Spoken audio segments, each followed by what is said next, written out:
What is up, guys? What's up? What's up? It is a hot day today. It is one. But we're gonna share a quick story time about how I legitimately could have really wrecked this G37. Dude went on an adventure. I went on a little adventure. Yeah, really interesting. little scary one. Yeah. So butt puckering. A butt puckering adventure of great magnitude. That frees up. And Yeah. So basically, we were driving the other day, going down the 2 freeway over in connects Glendale to Angeles Crest, down to downtown. If you're not from the area, it's a bunch of freeways that connect stuff. There's a lot of freeways and things. And I'm driving. It's nighttime. Yeah. And out of nowhere, because sometimes at night you can't see things until they're pretty much on you. Is this your Takumi when he's racing the pro driver moment? You turn your headlights off and. Right, imagine. So I was driving, and in the middle of my lane, which was the number 2 lane, there was a cinder block just sitting there. It actually looked very much like this one. Oh, these size? Yeah. 'Cause you didn't tell me how big it was. Yeah, so it looked like it was half of one of these. Okay, so just like if it was cut down the. Yeah, basically. Yeah. It was like that. And it was just sitting in the middle of my lane. And it was pretty tall up. Which is not where it belongs. No, it's not where it belongs. And I basically had about 20 feet to react to it at 70 miles an hour, which is not a lot of time. No. And no, so I made the decision, based on past experience, to basically just straighten the wheel and pucker up. And that's what I did. The seat actually had a point coming up in the... I pulled the seat up, so I'm gonna have to get that reupholstered. No, but I completely smashed the cinder block. It was like boom, and you could hear it shatter, and all of the debris rocking on the underside of the car. And I was like, late at night, I was like, all right, well, basically front end's destroyed or something is destroyed on the car. And it's the same with this too, where this, like the Z cars, has that plastic radiator support. So yeah, that too, fiberglass radiator support. That. So I was like, I thought I wrecked something for sure. So I take an exit, pull into a gas station, just expecting at the very least gonna have to replace this front bumper. Yeah. And as you can see, 0 damage. So this car is invincible. No, but seriously, what happened, and this is something for you guys to consider, because as far as ride height is concerned, I'm on some Swift springs. It's the X model. It's a moderate drop. But the I believe the Swift spring drop net is the same between the rear-wheel drive and all-wheel drive models, because the all-wheel drive springs sit higher than the rear-wheel drive. Yes. So it's a more mild drop on the rear-wheel drive, but it's a net same drop. Yeah. So basically what happened was that the easy lip just flexed. And then I'm gonna see if I can get in there. If not, we'll so pick the car up and you can see, but... Actually, yeah, you can see it. Okay, great. So, do you see that nice little silver gash right there? That was a cinder block. Oh my gosh, wow. Yeah, so splash guard got torn, and that's the sway bar, which fortunately, the oil pan, sitting right in front of the oil pan for this car. Which is great. Effectively making it a bash bar for the oil pan, which is fantastic. Awesome. Yeah. Oh my gosh. So a big plus.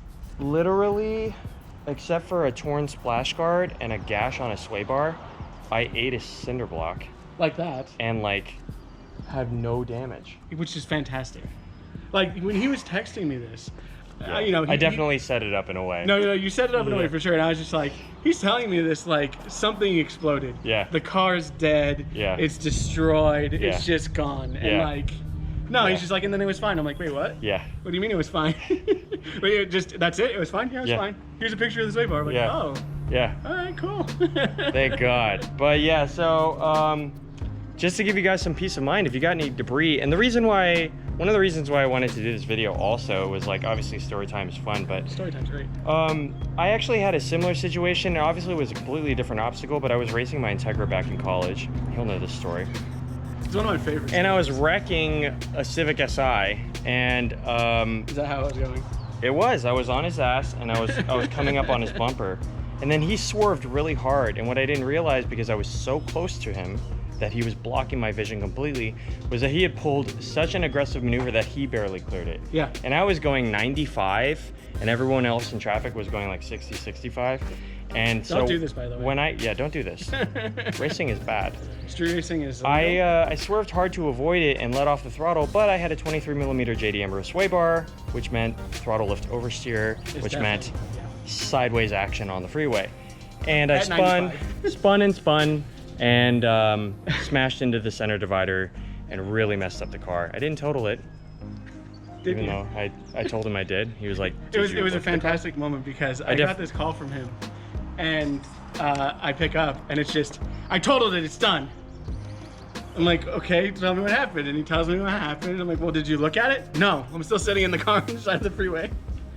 He's like, oh. He was like, well, get out of there. And look at it and call me back. Yeah. So that experience, though, taught me, like, granted it was a different obstacle, but in this scenario, I did have enough time to split second. Like, my mind was like, to decide, don't swerve. Because you told me you like tensed up and like almost. Yeah.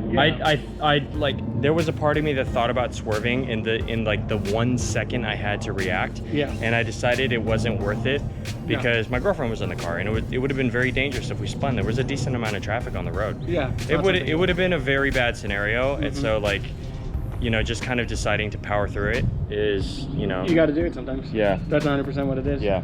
Yeah. Then my dad actually hit a deer on his motorcycle riding cross country. Did he really? He had the same thing. The deer got in front of him, was coming across on the lane, and he was going 90. And he was like, all right, well.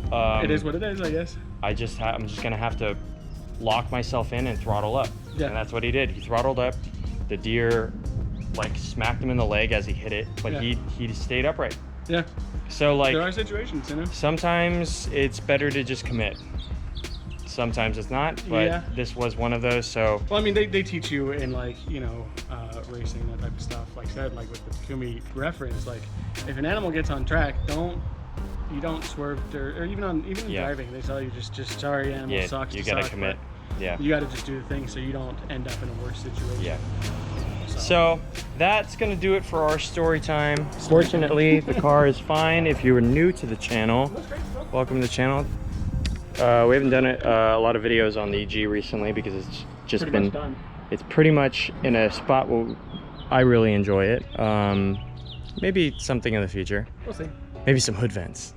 But anyways, let us know what you guys thought of the video in the comments down below, and what you thought of the story. And if you have any similar stories, by all means, let us know, because we like to leave that down in the comments. Yeah. I love stories. We are super about that. Yeah, for sure. Yeah. And if you like the video, please make sure to like, subscribe, ring the notification bell, and we'll see you next one. And we appreciate you guys, and not destroying vehicles with cinder blocks. Absolutely.